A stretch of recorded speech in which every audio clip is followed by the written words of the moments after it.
Naranasan mo na bang ang iyong isip ay nasa ilalim ng palaging pag-atake? Tulad ng kahit gaano kahirap subukan mong manatiling positibo, ang mga saloobin ay patuloy na nagiging mas madidilim. Hindi ako sapat. Hindi nagmamalasakit ang Diyos. Huli na para sa akin. Kung pamilyar ang tunog na yon, sabihin ko sa iyo ang isang bagay. Ang mga pag-iisip na yon ay hindi lamang random. Sila ay mga espiritual na pag-atake. At ang pinakapangit na bahagi, karamihan sa mga tao ay hindi ito napagtanto. Nabubuhay nila ang kanilang buong buhay na nakulong sa loob ng isang bilangguan sa kaisipan. Kapag binigyan kami ng Biblia, ng susi upang malaya, si Jesucristo ay hindi dumating para lamang mailigtas ang iyong kaluluwa. Napunta siya upang mabago ang iyong isip, upang patahimikin ang mga kasinungalingan, upang pagalingin ang mga sugat, at upang ituro sa iyo ang mga lihim na diskarte na kakaunti ang pinag-uusapan, ngunit maaari itong ganap na ibahin ang anyo sa iyong iniisip, pakiramdam, at mabuhay. Kung nalulunod ka sa takot, kahihiyan, pagkakasala, o pagkabalisa, ang mensaheng ito ay para sa iyo. Dahil ngayon, pupuntahan natin ang mga nakatagong mga turo ni Jesus na makakatulong sa iyo na maalis ang bawat negatibong pag-iisip sa ugat nito. Ang mga ito ay hindi mga tips sa motivational o pakiramdam magandang parirala. Ang maririnig mo ay mga banal na prinsipyo diretso mula sa Biblia na may kapangyarihang ilipat ang iyong buong estado ng kaisipan at espiritual. At kung manatili ka sa akin hanggang sa huli, makakatanggap ka ng isang paghahayag na napakalalim, napakalakas na hindi mo na makikita ang iyong mga saloobin sa parehong paraan. Kaya huwag mag-scroll, huwag laktawan, dahil ang labanan para sa iyong isip ay totoo at ang iyong tagumpay ay mas malapit kaysa sa iniisip mo. Hilingin ko sa iyo ang isang bagay. Ano ang magiging hitsura ng iyong buhay kung talagang naniniwala ka sa sinasabi ng Diyos tungkol sa iyo? Kung hindi na kinokontrol ng takot ang iyong mga desisyon? Kung ang kapayapaan ay naging iyong default na estado, anuman ang kaguluhan sa paligid mo? Posible. At ipapakita ko sa iyo kung paano, hakbang sa pamamagitan ng hakbang, sa pamamagitan ng mismong mga salita ni Jesus mismo. Ngunit dapat mong panoorin ang video na ito hanggang sa wakas dahil ang isang katotohanan ay maaaring maging tagumpay na hinihintay ng iyong kaluluwa. At bago tayo sumisid, nais kong gumawa ka ng dalawang bagay. Una, magkomento sa ibaba. Ano ang naisip mong nakipaglaban sa kani-kanina lamang? Lumikha tayo ng isang puwang ng pananampalataya at katapatan. At pangalawa, kung naniniwala ka sa kapangyarihan ng salita ng Diyos, pindutin ang pindutan ng pag-subscribe at i-on ang mga abiso. Dahil sa kung ano ang iyong matutuklasan, maaring mai-save lamang ang iyong isip. May bagyo na nagagalit sa loob ng puso ng tao, isang labanan na mas matindi kaysa sa anumang makikita sa mga mata. Ito ay isang bagyo ng pag-iisip, isang buhawi ng mga saloobin, takot, pag-aalinlangan at kawalan ng katiyakan na nag-aakma kapag walang nanonood, habang ang iba ay maaaring makakita ng isang kalmado na panlabas, malalim sa loob, isang digmaang espiritual ang ipinaglalaban. Ang mga ito ay hindi lamang lumilipas na damdamin. Ang mga ito ay mga araw na inilunsad ng kaaway, mga bulong na nagsasabi sa iyo na hindi ka sapat, na ang iyong nakaraan ay tumutukoy sa iyo, na nakalimutan ka ng Diyos. Ngunit ang totoo, sinasabi sa atin ng Biblia na ang tunay na larangan ng digmaan ay hindi ang mundo sa labas. Ito ang puwang sa pagitan ng ating mga tainga. Iyon ay kung saan ang kaaway ay mahilig magtanim ng mga kasinungalingan at kung saan inaanyayahan tayo ni Jesucristo na makipaglaban sa sandata ng pananampalataya. Bisitahin natin ang isa sa mga pinaka-kapansin-pansin na mga eksena sa banal na kasulatan, ang araw na pinahinto ni Jesus ang bagyo. Natagpuan sa Mateo 1:23-27, ang sandaling ito ay hindi lamang tungkol sa hangin at alon. Ang kanyang mga alagad ay nasa gulat, kumbinsido na malapit na silang mamatay, habang si Jesus ay nagpapayaman ng mapayapa. Naitala ang isang antas ng pananampalataya na nanginginig sa kanila kapag sumigaw sila, "Lord, iligtas mo kami, malulunod tayo." Tumayo siya, tiningnan ang kaguluhan at tinanong, "Bakit ka natatakot, ikaw ng maliit na pananampalataya?" Pagkatapos na may isang simpleng utos, pinipigilan niya ang bagyo. Ngunit ang tanong na iyon, Bakit ka natatakot? Hindi lamang para sa kanila. Ito ay para sa atin sa tuwing ang takot ay nagsisimula na ulap ang ating mga puso at lampasan ang ating pananampalataya sa Diyos. Kita nyo, ang bagyo ay wala talaga sa tubig, nasa isip nila. Mayroon silang Jesus kasama nila, ang anak ng Diyos at gayon pa man ay nag-alinlangan pa rin sila. Iyon ang kalagayan ng tao. Kahit na sa pagkakaroon ng Diyos mismo sa tabi natin, kung minsan ay pinapayagan natin ang ingay ng takot na malunod ang tinig ng katotohanan, at hindi ba iyon ang mangyayari sa ating pang-araw-araw na buhay? Ang mga panukalang batas, ang mga diagnosis, ang pagtataksil, ang katahimikan ng mga hindi nasagot na mga panalangin, lahat sila ay nakakaramdam ng mga bagyo. Ngunit kung si Hesukristo ay nasa ating bangka, kung gayon ang kapayapaan ay laging maaabot. Iyon ang mensahe ng pananampalataya. Hindi ang kawalan ng mga bagyo, ngunit ang pagkakaroon ni Jesus sa gitna nila. Paano kung sa susunod na pag-agaw, ang pagkabalisa huminto ka at tinanong ang iyong sarili, bakit ako natatakot? Hindi bilang isang self-shaming na katanungan, ngunit bilang isang espiritual na pag-reset, maaari mong sagutin ang mga pangako ng salita ng Diyos. Ang Panginoon ang aking pastol, hindi ko nais. Awit 23:1. Maaari mong gawin ang takot na bihag at magsalita ng buhay sa ibabaw nito. Sa halip na mag-aalinlangan, isipin na tumugon, sa banal na kasulatan lumingon sa Biblia para sa kalinawan. Manalangin ng may pananalig at pagtawag kay Hesukristo na magdala ng kalmado. Hindi iyon kanais, nais na pag-iisip. Iyon ang espiritual na katotohanan na ipinakita ni Jesus para sa amin sa tubig. Kaya sa susunod na naramdaman ng iyong isip na nahuli ito sa isang bagyo, tandaan ito. Ang pananampalataya ay hindi nagpapanggap na walang bagyo. Nagtitiwala na ang Diyos ay nasa kontrol pa rin kung ang lahat ay nagsabi, kung hindi man. Huwag subukang patahimikin ang hangin sa iyong sarili. Huwag subukang maghilera ng mas mahirap. Sa halip gisingin ang pananampalataya na nasa loob mo na. Tumawag kay Jesus. Hayaan siyang magsalita ng kapayapaan sa iyong kaguluhan. Sapagkat ang labanan ng isip ay totoo, ngunit ganoon din ang tagumpay kay Kristo. At iyon ang aking kaibigan ay simula lamang ng paglalakbay na ito. Ang mga salita ay hindi lamang tunog, sila ay mga buto. Nag-ugat sila sa puso at humuhubog kung paano natin nakikita ang ating sarili, ang iba at maging ang Diyos. Patuloy na ipinapaalala sa atin ng Biblia na ang kapangyarihan ng buhay at kamatayan ay nasa dila.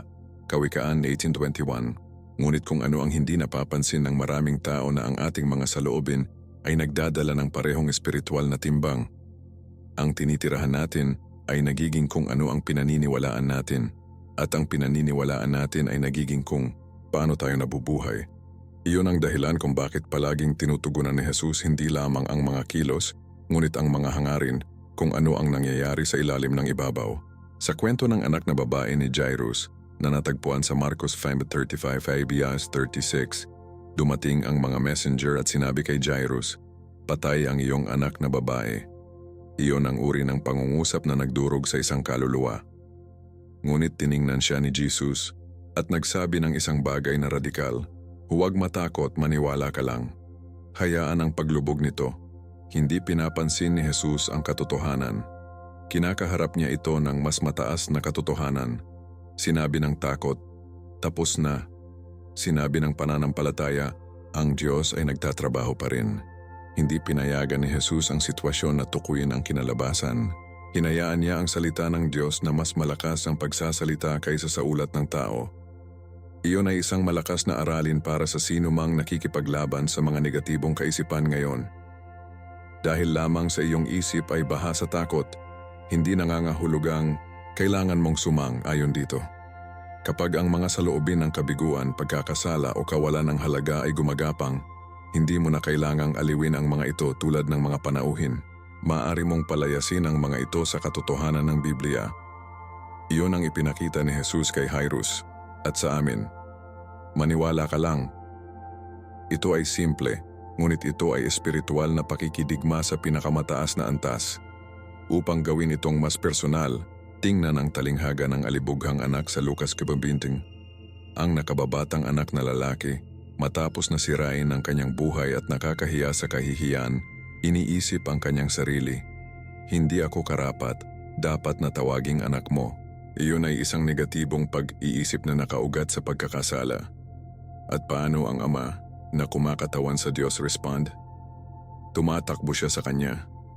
Niyakap siya. Pinapanumbalik siya. Walang lektura. Walang pagkondena. Love lang. Ito ay kung paano pinapaginhawa ni Hesukristo ang aming panloob na dialogo. Hindi lamang niya pinatawad ang ating mga kasalanan, binawi niya ang ating pagkakakilanlan. Kaya't sa tuwing sasabihin sa iyo ng iyong isip na napakalayo mo, na napakarami mo, kailangan mong tanungin, kaninong tinig ang nakikinig ko, mga Diyos o pagkakasala? Ang mga salita at saloobin ay konektado tulad ng isang ilog at pinagmulan nito.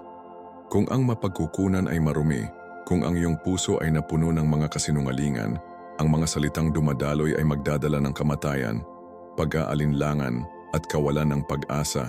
Ngunit kung ang mapagkukunan ay napuno ng pananampalataya at ang mga pangako ng Diyos, kung gayon ang mga salitang sinasalita mo, maging sa kahinaan, ay lace ng pag-asa. Ito ang dahilan kung bakit ang pagsasaulo ng banal na kasulatan ay hindi lamang isang relihiyosong ehersisyo. Ito ay isang espiritual na sandata. Binibigyan mo ng isip ang iyong isip sa katotohanan.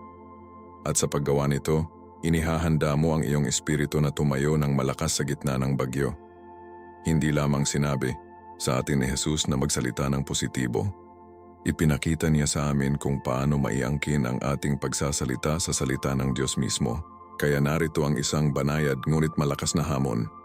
Sa susunod na mahuli mo ang iyong sarili na nag-iisip ng isang bagay na madilim, mabigat o mapanira sa sarili, huminto at magtanong, sasabihin ba ito ni Jesus tungkol sa akin? Kung ang sagot ay hindi, hindi mo rin dapat sabihin ito sa iyong sarili. Sa halip, palitan ito ng sinabi ng Diyos tungkol sa iyo sa Biblia, na mahal ka, Roma 8, na napili ka, 1 Pedro 2:9, na hindi ka nag-iisa, Hebreo 10:5. Sanayin ang iyong isip upang mag-echo ng langit, hindi impyerno, sapagkat ang bawat pag-iisip ay isang blok ng gusali, at ang bawat salita ay isang ladrilyo. Maaari kang magtayo ng isang templo ng pananampalataya o isang bilangguan ng takot. Patuloy na magtayo ng plano ng Diyos. Mayroong isang kadahilanan na isinulat ni Apostol Pablo sa Roma 2:2, huwag sumunod sa pattern ng mundong ito, ngunit mabago sa pamamagitan ng pag-update ng iyong isip. Hindi lamang ito mungkahi, ito ay isang banal na diskarte. Ang battlefield ng pananampalataya ay hindi nakikipaglaban sa mga kamao, ngunit may mga saloobin. At narito ang twist. Ang kaaway ay hindi kailangang sirain ang iyong buhay. Kung maaari, lamang niyang i-hijack ang iyong isip. Iyon ang dahilan kung bakit ang pag-renew ng isip ay hindi tungkol sa mababaw na optimismo o hindi malinaw na positibong vibes. Ito ay tungkol sa isang kabuuang pagbabago sa kaisipan na nakabase sa salita ng Diyos. Kapag ang isang tao ay tunay na naglalakad kasama si Hesukristo, ang paraan ng pag-iisip nila ay nagsisimulang lumipat. Ang mga matandang pattern ng pag-iisip takot, kahihiyan, pagkamuhi sa sarili ay mapalitan ng banal na katotohanan. At hindi ito laging madali, ngunit laging sulit ito. Si Jesus ay nakamodelo ng perpekto sa sermon sa bundok. Paulit-ulit sinabi niya, narinig mo ito na sinabi, ngunit sinabi ko sa iyo, Mateo 7. Ano ang ginagawa niya? Siya ay muling nag-reprogramming sa isip ng mga tao. Pagwawasak sa pag-conditioning sa kultura, pagsira ng kasinungalingan, at muling pagtatayo ng kanilang pananaw sa mundo batay sa kaharian ng Diyos. Iyon ang pag-renew ng kaisipan sa pagkilos. Hindi lamang siya pinag-uusapan tungkol sa pagpatay o pangangalo niya o paghihiganti. Umabot siya sa mismong ugat kung paano iniisip ng mga tao. Dahil ang totoong pagbabago ay hindi nagsisimula sa pag-uugali. Nagsisimula ito sa paniniwala. Iyon ang dahilan kung bakit hindi dumating si Jesus upang ayusin ang aming mga gawi.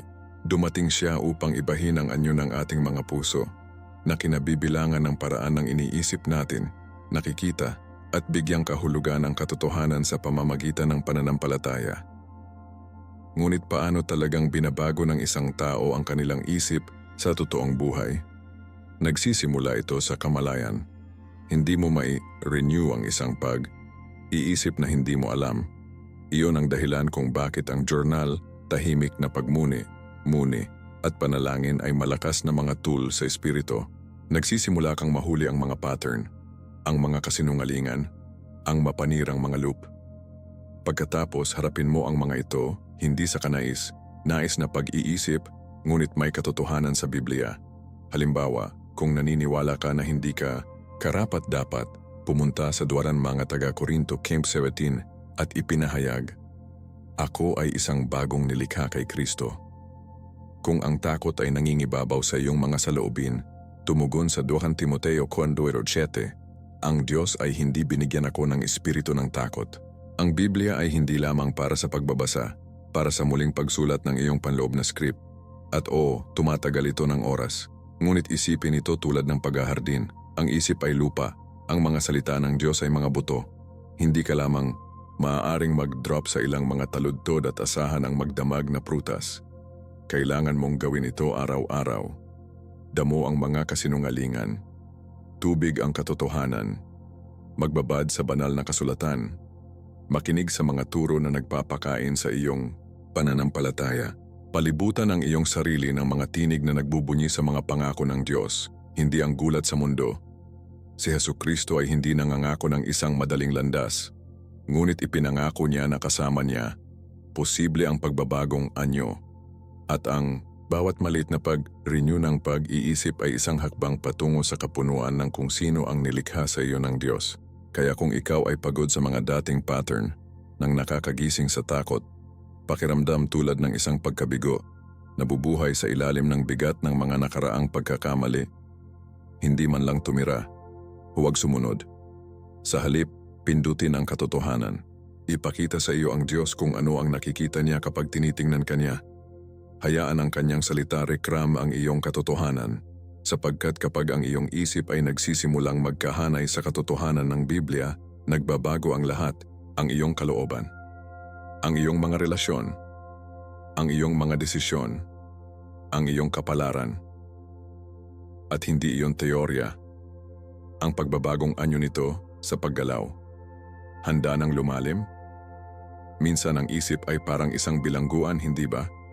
Isang madilim na silid ng eko kung saan ang mga alinlangan ay lumalakas ng malakas at natatakot na dumami.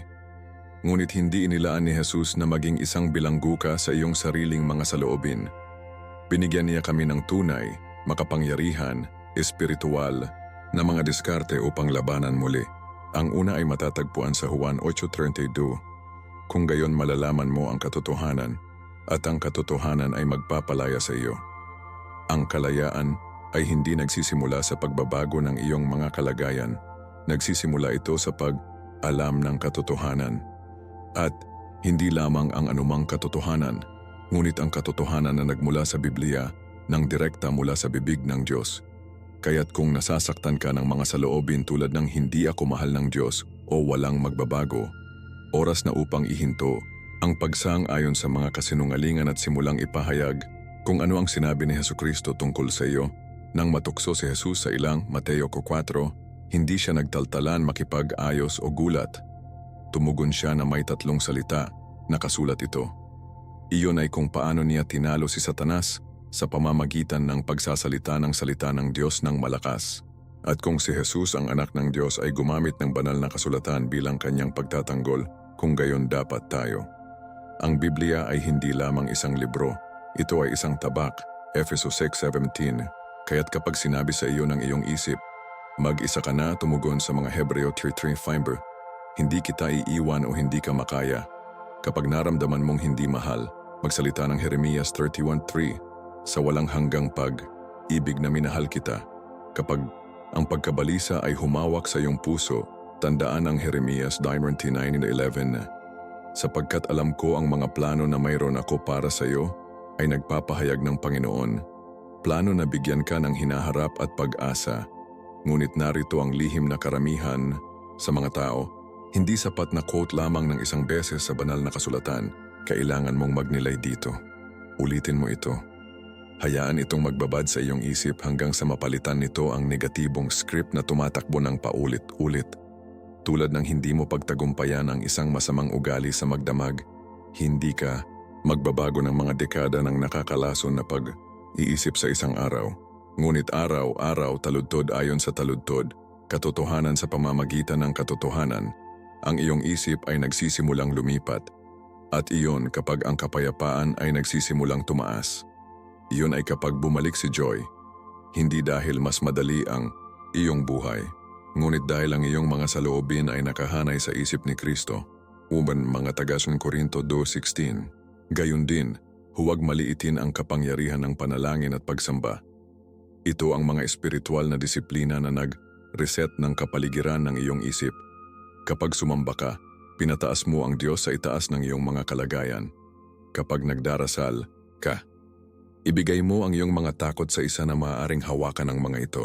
Sinasabi ng Filipos 4:6-7, huwag kang mabalisa tungkol sa anupaman, ngunit sa lahat sa pamamagitan ng panalangin at petisyon na may pasasalamat, ipakita ang iyong mga kahilingan sa Diyos. Ang resulta, ang kapayapaan ng Diyos ay magbabantay sa iyong mga puso at ang iyong isipan kay Kristo Jesus. Hindi iyon tula, iyon ay isang pangako. Ang pananampalataya ay hindi tungkol sa pagpapanggap na walang mali. Ito ay tungkol sa pagpili ng katotohanan ng Diyos sa iyong mga saloobin, paulit-ulit. Kaya kung ikaw ay pagod na drag down ng mga negatibong kaisipan, narito ang iyong plano sa labanan. Alamin ang katotohanan, ipahayag ito araw-araw, pagninilay. Nilay ito ng malalim at lumaban sa banal na kasulatan tulad ni Jesus. Ito ay hindi lamang teoryang espiritual. Ito ay isang lifeline. Sa tuwing ipinapahayag mo ang salita, binabalik mo ang kaaway. Naaalala mo ang iyong kaluluwa kung sino ka kay Kristo. At ang pinakamahalaga, itinatayo mo ang iyong puso sa tinig ng Diyos sa halip na ang tinig ng takot. Handa nang makita kung paano nahaharap ang iba sa Biblia sa parehong labanan. Ang Biblia ay hindi sugarcoat ang mga pakikibaka ng isip. Ipinahayag nito ang mga ito ng hilaw na katapatan. Kahit na ang pinakadakilang bayani ng pananampalataya ay may mga sandali kapag ang kanilang mga saloobin ay nasasabik sa kanila. Dalhin si Elias halimbawa sa Pananhari 19. Pagkatapos ng pagtawag ng apoy mula sa langit at talunin ng daang mga maling propeta, ang makapangyarihang tao ng Diyos ay natagpuan ang kanyang sarili sa ilalim ng isang puno ng walis na nananalangin na mamatay. Ang depression ay nakabalot sa kanya tulad ng isang balabal. Bumulong ang kanyang mga saloobin tapos na, nag-iisa ka, nabigo ka. Ngunit paano tumugon ang Diyos? Hindi sa paghatol, hindi sa pagkabigo. Nagpadala siya ng isang anghel upang dalhin ang pagkain ni Elias. Pagkatapos ay inanyayahan niya siyang magpahinga. At kalaunan, nagsalita siya, hindi sa apoy o lindol, ngunit sa isang banayad na bulong. Iyon ang uri ng Diyos na ating pinaglilingkuran. Ang isa na nakakatugon sa atin sa aming pinakamadilim na mga saloobin. Hindi upang masira tayo, ngunit upang maibalik tayo. Ang isa pang makapangyarihang halimbawa ay ang pagpapalaki ng Lazaro noong Juan 11. Nang dumating si Jesus, 4 na araw si Lazarus. Ang kapaligiran ay makapal na may kalungkutan, panghihinayang, at kawalan ng pag-asa. Maging si Marta, kahit na puno ng pananampalataya ay nagsabi, Panginoon, kung narito ka, ang aking kapatid ay hindi namatay. Ang mga salitang iyon ay nagmula sa isang nasugatan na puso. At gayunpaman hindi siya sinaway ni Jesus. Sinabi lang niya, Ako ang muling pagkabuhay at ang buhay. Pagkatapos ginawa niya ang hindi maiisip, tinawag niya ang pangalan ni Lazaro at ibinalik siya sa buhay. Ano ang itinuturo sa atin? Na kahit na ang aming mga saloobin ay sumisigaw, huli na, si Jesucristo ay mayroon pa ring pangwakas na salita. Sa isang utos pinatahimik niya ang kawalan ng pag-asa at pinatunayan na hindi pa huli ang Diyos na lumipat.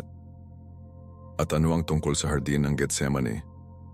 Ang sagradong sandali na iyon sa Mateo 26 kung saan si Jesus mismo ay nasasabik sa kalungkutan hanggang sa kamatayan. Hindi siya fucking lakas. Siya ay ganap na tao at ganap na banal, nakikipagbuno sa bigat ng darating. Nanalangin siya, Ama, Kung posible, hayaan ang tasa na ito mula sa akin. Ngunit hindi tulad ng gagawin ko, ngunit tulad ng gusto mo. Ang panalangin na iyon ay hindi kahinaan, sumuko ito. Isang sandali ng dalisay na pakikipag-ugnayan sa Diyos. At sa pagsuko na iyon, natagpuan ni Jesus ang lakas upang harapin ang krus. Ipinapakita nito sa amin na kahit si Jesus ay kailangang makipagbuno sa paghihirap. Ngunit sa pamamagitan ng panalangin at tiwala sa Ama, lumitaw siya ng matagumpay. At kung ginawa niya, kaya natin. Ang mga kwentong ito ay hindi sinaunang mga labi. Ang mga ito ay mga blueprints para sa kung paano harapin ang mga negatibong kaisipan. Itinuturo sa atin ni Elias na kahit na ang mga espiritual na higante ay maaaring walang laman, ngunit hindi sila pinabayaan ng Diyos. Ipinakita sa atin ni Lazaro na ang tiyempo ng Diyos ay nag-aalsa sa ating kawalan ng pag-asa. Ipinapaalala sa amin ni Getsemani na okay na makaramdam ng paghihirap, ngunit ang mga emosyong iyon ay inilaan na ilatag sa paanan ng Ama. Sa pamamagitan ng bawat account, nakikita natin ang isang karaniwang thread. Hindi maiiwasan ng Diyos ang ating mga sirang isip, mga hakbang niya sa kanila. Nagdadala siya ng ginhawa muling pagkabuhay at lakas, at gumagamit siya ng pananampalataya, ang Biblia at ang pagkakaroon ni Hesukristo bilang mga tool upang gawin ito.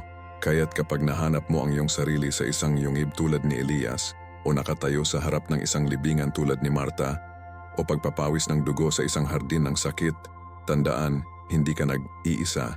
Ang Diyos ng Biblia ay lumakad sa landas na ito sa harap mo. Nahaharap ni Hesukristo ang bigat ng takot at sinakop ito. At kung ginawa niya ito, magagawa niya ito sa iyo. Hindi lamang isang beses, ngunit araw-araw. Kailangan mo lamang anyayahan siya. Ngayon, paano kung ang kalikasan mismo ay may isang bagay na magturo sa atin tungkol sa pagtitiwala sa Diyos? Minsan, ang pinakadakilang mga sermon ay hindi ipinangangaral mula sa mga pulpito, ngunit mula sa mga petals, kalangitan at mga pakpak. Sa Mateo 22:29-34, inanyayahan ni Jesus ang kanyang mga tagapakinig na isaalang-alang ang isang bagay na malalim na simple. Tingnan ang mga ibon ng hangin. Tingnan kung paano lumalaki ang mga bulaklak ng bukid. Hindi siya patula para lamang sa kagandahan, naghahatid siya ng isang banal na paghahayag. Ang kalikasan mismo ay isang silid, aralan ng pananampalataya. Ang mga ibon ay hindi stockpile. Ang mga liryo ay hindi umiikot. At gayon paman pinapakain sila at nakasuot ng kamay ng Diyos. Malinaw ang mensahe. Kung ang Diyos ay nag-aalaga ng mga nilalang na walang tinig at walang plano, gaano pa siya aalagaan? Ang pananampalataya ay hindi matatagpuan sa pagkakaroon ng kontrol.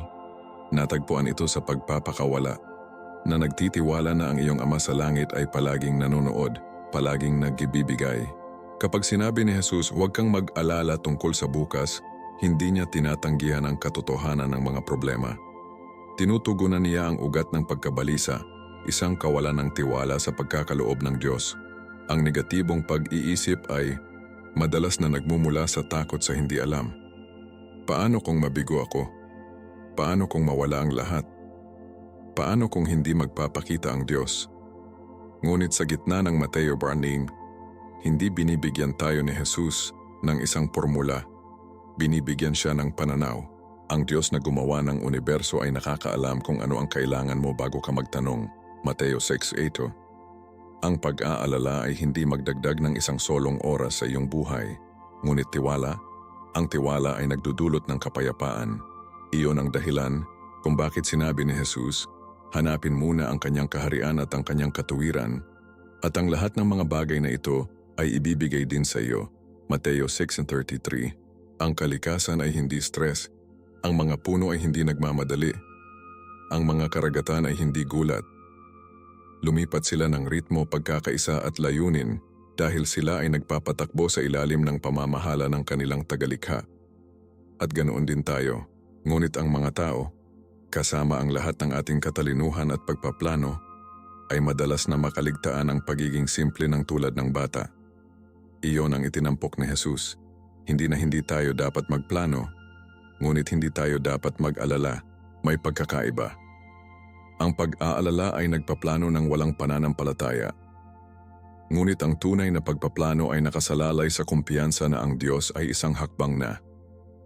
Kung nagbihis siya ng mga liryo na may kagandahan at binigyan ng kanta ang sparrow, tiyak na hindi niya nakalimutan ang iyong mga pangangailangan. Ang kanyang pangangalaga ay hindi pa na panahon. Araw-araw sinasadya at malalim na personal. Kaya paano natin mailalapat ito? Magsimula sa pamamagitan ng pagmamasid. Maglaan ng mga sandali sa iyong araw upang mapanood lamang ang paglikha. Hayaan itong mangaral sa iyo. Ang pagsikat ng araw na iyon, isang paalala ng bagong awa. Ang bulaklak na namumulaklak sa konkreto, isang larawan ng pagiging matatag ng Diyos. Ang ibon na iyon ay nagpapakain ng bata, isang bulong ng banal na pagkakaloob. Hayaan ang mga visual na ito na sanayin ang iyong isip upang magtiwala. At sa tuwing sumusubok na ang pagkabalisa ay tumaas, magsalita ng katotohanan. Pinapakain ng aking ama ang mga ibon, aalagaan niya, ako. Buuin ang ritmo na ito sa iyong pamumuhay. Gawin itong isang kasanayan. At sa lalong madaling panahon, sisimulan mong mapansin ang isang kapayapaan na pag-aayos. Hindi dahil mas madali ang buhay, ngunit dahil lumakas ang iyong pananampalataya. Kaya bago tayo sumulong, huminto at huminga. Tumingin sa paligid. Tingnan kung paano nagpapatotoo ang paglikha sa katapatan ng Diyos. Hindi lamang ito tanawin, ito ay isang sermon. At kung ang natural na mundo ay sumunod sa kanyang ritmo at walang kulang, kung gayon ikaw, ginawa sa kanyang imahe at napuno ng kanyang espiritu, ay hindi kailanman walang tulong. Ang Biblia, si Hesukristo, at ang pananampalataya lahat ay tumuturo sa atin sa isang dakilang katotohanan. Ang Diyos ay kasama mo, siya ay para sa iyo, at nagtatrabaho siya, kahit na hindi mo ito makita. Ngunit ano ang ibig sabihin nito kapag nahihirapan pa rin ang buhay? Iyon ang susunod nating tuklasin. Sa gitna ng bawat labanan na may isip, bawat bagyo ng kaluluwa, at bawat takot na pinagmumultuhan tayo, mayroong isang nakatagong lakas. Hindi ang ating sarili, ngunit nasa loob natin si Kristo. Ang mga Filipos 4:13 ay nagpahayag nito ng matapang. Magagawa ko ang lahat ng mga bagay sa pamamagitan ni Kristo na nagpapalakas sa akin. Ito ay hindi lamang isang motivational quote upang sampalin ang isang tabo ng kape.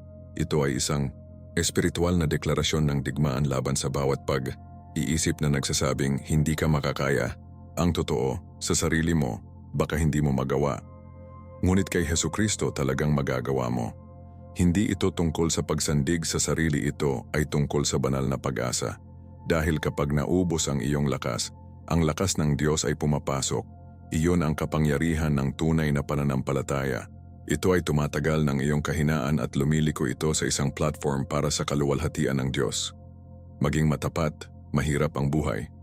Kahit na manalangin ka, kahit na nabasa mo ang Biblia, kahit na naniniwala ka. Mayroon pa ring mga setback, pagkalugi, pagkaantala at mga araw na mas mabilis ang iyong mga saloobin kaysa sa maaari mong kontrolin. Ngunit narito kung saan pumapasok ang empowerment. Hindi sa pamamagitan ng hype, ngunit sa pamamagitan ng katotohanan. Ang Biblia ay hindi nangangako ng isang madaling kalsada, ngunit nangangako ito ng isang tapat na gabay. At kung mas nakasalalay ka sa salita ng Diyos, mas malakas ang iyong espiritu.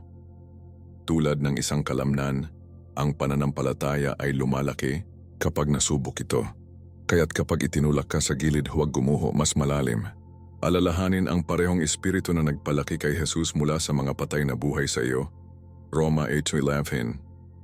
Nangangahulugan ito na hindi ka lumalaban sa kahinaan. Nakikipaglaban ka sa tagumpay. Ang pagpapalakas ay hindi nangangahulugang hindi ka makaramdam ng takot. Nangangahulugan ito na hindi ka mapapasyahan. Nangangahulugan ito na kahit na sinabi ng iyong isip, sumuko, sabi ng iyong espiritu, pindutin. Nagising ito araw at pinipiling paniwalaan na sinusulat pa rin ng Diyos ang iyong kwento. Kahit na natigil ka sa isang masakit na kabanata, ito ay nagpapahayag, si Hesukristo ang aking lakas, kahit na ang iyong mga kamay ay nanginginig. At kung minsan, nangangahulugan lamang ito ng pagdaan sa araw na humahawak sa isang taludtod, isang panalangin, isang hininga ng pananampalataya. Iyon, ang aking kaibigan, ay banal na pagbabata. Iyon ang ibig sabihin ng maging malakas sa Panginoon.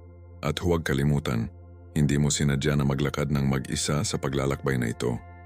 Mga bagay sa komunidad, palibutan ang iyong sarili sa mga taong nagsasalita ng pananampalataya na nagpapaalala sa iyo ng mga pangako ng Diyos kapag nabigo ka ng iyong memorya. Sumandal sa mga espiritual na mentor. Maging matapat sa Diyos sa panalangin. Hayaan ang pagsambay lipat ang iyong kapaligiran. Hindi ito ritual. Ang mga ito ay mga buhay. Pinapanatili nila ang iyong puso na nakaangkla sa katotohanan kapag ang hangin ng buhay ay subukang pumutok sa kurso. At sa paglipas ng panahon, isang bagay na manghang nangyayari. Ang iyong isip ay nagpapanibago, ang iyong mga saloobin ay nagbabago, at ang iyong buhay ay nagsisimula upang ipakita ang kapayapaan, lakas at kalinawan na nagmumula sa paglalakad araw kasama si Jesus. Kaya habang isinasara namin ang kabanatang ito, pakinggan ito ng malakas at malinaw. Hindi ka walang kapangyarihan, hindi ka walang pag-asa, hindi ka natalo. Mayroon kang access sa banal na lakas na hindi maiwasan. Sa pamamagitan ni Hesukristo, ang iyong isip ay maaaring mabago, ang iyong puso ay naibalik at nagbago ang iyong buhay. At ang paglalakbay na ito ng pagpapagaling, ng pananampalataya ng pang-araw-araw na tagumpay, nagsisimula pa lang ito.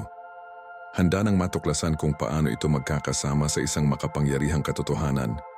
Ngayon na nakita mo kung paano nag-alok si Hesukristo ng tunay, makapangyarihang mga tool upang mabago ang iyong isip at talunin ang negatibong pag-iisip, nais kong tanungin ka ng isang personal, anong katotohanan mula sa mensaheng ito ang tumama sa iyong puso? Ito ba ang paalala na ang Diyos ay nagsasalita pa rin sa mga bulong tulad ni Elias? O baka ang pagsasakatuparan na kahit si Jesus mismo ay nakipaglaban sa paghihirap sa Getsemani? Ano man ito, nais kong marinig mula sa iyo. Mag-drop ng isang puna sa ibaba at ibahagi ang iyong mga saloobin, ang paglaki ng pananampalataya ng magkasama bilang isang pamayanan na nakabase sa Biblia at ang pag-ibig ng Diyos. At huwag umalis ng hindi kumikilos. Kung nagsalita sa iyo ang mensaheng ito, tiyaking nag-subscribe ka ngayon at i-on ang lahat ng mga abiso. Dahil maraming mga nagbabago na mga video na darating mga totoo na magpapalalim sa iyong pananampalataya at mas malapit ka sa puso ng Diyos. Hindi mo nais na makaligtaan kung ano ang susunod. Sa susunod na, ang video na lumilitaw sa iyong screen ngayon ay dadalhin ka kahit na mas malalim sa iyong paglalakad kasama si Jesus. Ay click ito at hayaan ang paglalakbay na magpatuloy. Ako si Marco at isang pagpapala na lumakad sa paghahayag na ito sa iyo. Hanggang sa susunod na oras na nakaugat sa pananampalataya, manatiling puno ng salita at huwag kalimutan, kasama si Kristo, hindi ka nag-iisa.